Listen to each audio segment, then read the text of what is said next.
In Congress, July 4th, 1776, the unanimous declaration of the 13 United States of America, when in the course of human events it becomes necessary for one people to dissolve the political bands which have connected them with another, and to assume among the powers of the earth the separate and the equal station to which the laws of nature and of nature's God entitle them, a decent respect to the opinions of mankind requires that they should declare the cause which impel them the separation. We hold these truths to be self-evident, that all men are created equal, that they are endowed by their Creator with certain unalienable rights, that among these are life, liberty, and the pursuit of happiness, that to secure these rights, governments are instituted among men, deriving their just powers from the consent of the governed,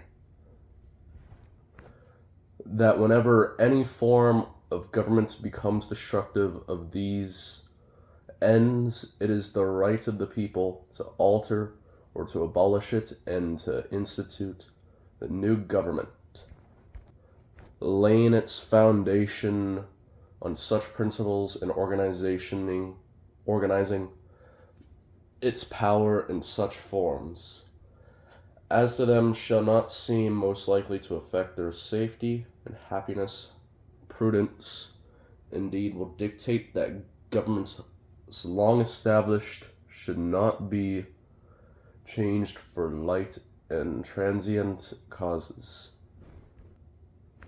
And accordingly, all experience hath shewn that mankind are more disposed to suffer while evils are sufferable than to right themselves by abolishing the forms to which they are accustomed. But when a long train of abuses and usurpations pursuing invariably the same object evinces a design to reduce them under absolute despotism, it is their right, it is their duty to throw off such government and to provide new guards for their future security. Such has been the patient sufferance of these colonies, and such is now the necessary which constrains them to alter their former systems of government. The present King of Great Britain is a history of repeated injuries and usurpations, all having indirect object the establishment of an absolute tyranny over these states. To prove this, let facts be submitted to a candid world. He has refused his assent to laws the most wholesome and necessary for the public good. He has forbidden his governors to pass laws of immediate and pressing importance unless suspended in their operation till his assent should be obtained, and when so suspended, he has utterly neglected to attend to them. He has refused to pass other laws for the accommodation of large districts of people, unless those people would relinquish the right of representation in the legislature, a right inestimable. Why am I missing? Inestimable to them and formidable to tyrants only. He has called together legislative bodies at places unusual, uncomfortable, and distant from the depository of their public records, for the sole purpose of fatiguing them into compliance with his measures. He has dissolved representative houses repeatedly for opposing with many firmness his invasion on the rights of the people.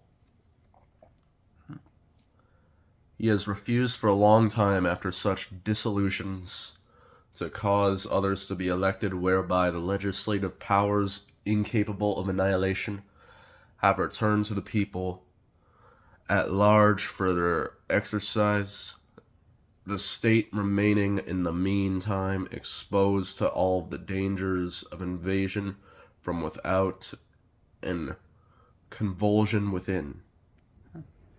He has endeavored to prevent the population of these states for that purpose, obstructing the laws for naturalization of foreigners, refusing to pass others to encourage their migrations hither, and raising the conditions of new appropriations of land.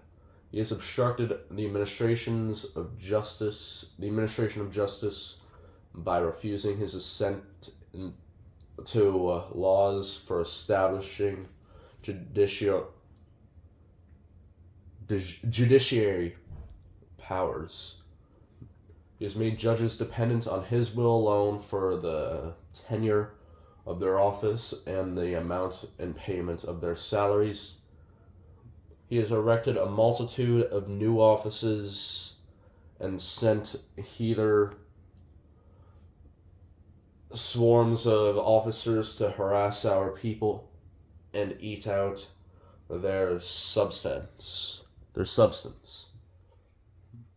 He has kept among us in times of peace standing armies without consent of our legislatures. He has affected to render the military independent and superior to the civil power. He has combined with others to subject us to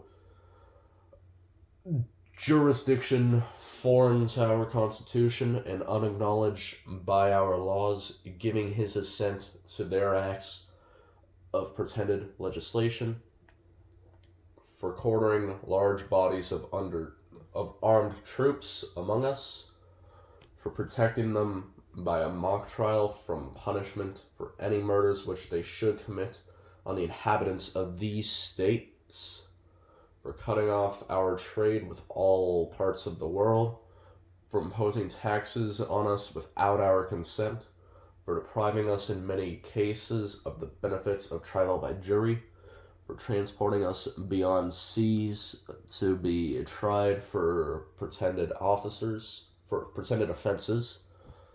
for abolishing the free system of English law in a neighboring province, establishing therein an arbitrary government, and enlarging its boundaries so as to render it at once an example and fit instrument for introducing the same absolute rule into these colonies,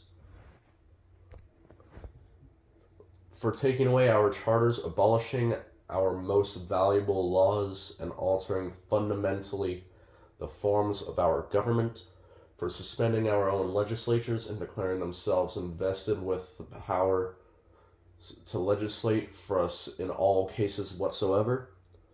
He is abdicated government here by declaring us out of his protection and waging war against us. He has plundered our seas, ravaged our coasts, burnt our towns, and destroyed the lives of our people. He is at this time transporting large armies of foreign mercenaries to complete the works of death, desolation, and tyranny, already begun with circumstances of cruelty and perfidy, scarcely paralleled in the most barbarous ages and totally unworthy of the head of a civilized nation. He has constrained our fellow citizens taken captive on the high seas to bear arms against their country, to become the executioners of their friends and brethren, or to fall themselves by their hands. He has excited domestic insurance amongst us, and has endeavored to bring on the inhabitants of our frontier, the merciless Indian savages whose known rule of warfare is undistinguished destruction of all ages, sexes, and conditions.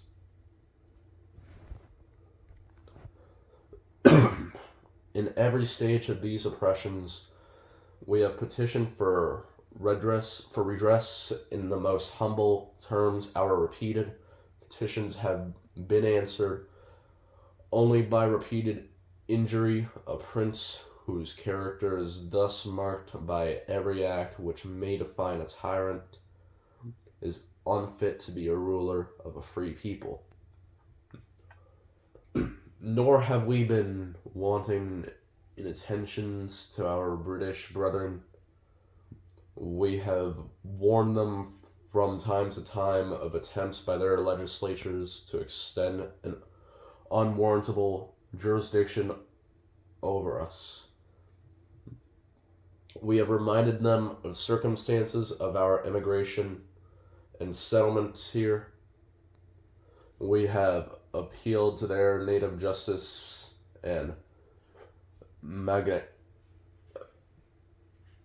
magnanimity, and we have conjured them by the ties of our common kindred to disavow these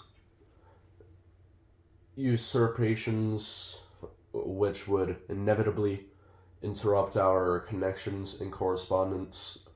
They too have been deaf to the voice of justice and consanguinity. We must therefore acquiesce in the necessity which denounces our separation and hold them as we hold the rest of mankind, enemies in war, in peace, friends. We, therefore, the representatives of the United States of America in General Congress, assembled, appealing to the Supreme Court of the world for the rectitude of our intentions, due in the name and by authority of the good people of these colonies, solemnly publish and declare that these United colonies are and of right ought to be free and independent states, that they are absolved from all allegiance to the British Crown, and that all political connections between them and the state of Great Britain is and ought to be totally dissolved, and that as a free and independent states, they have full power to levy war, conclude peace contracts, contract alliances, establish commerce, and to do all other acts and things which independent states may of right do. And for the support of this declaration with firm reliances on the protection of divine providence, we mutually pledge to each other our lives, our fortunes, and our sacred honor.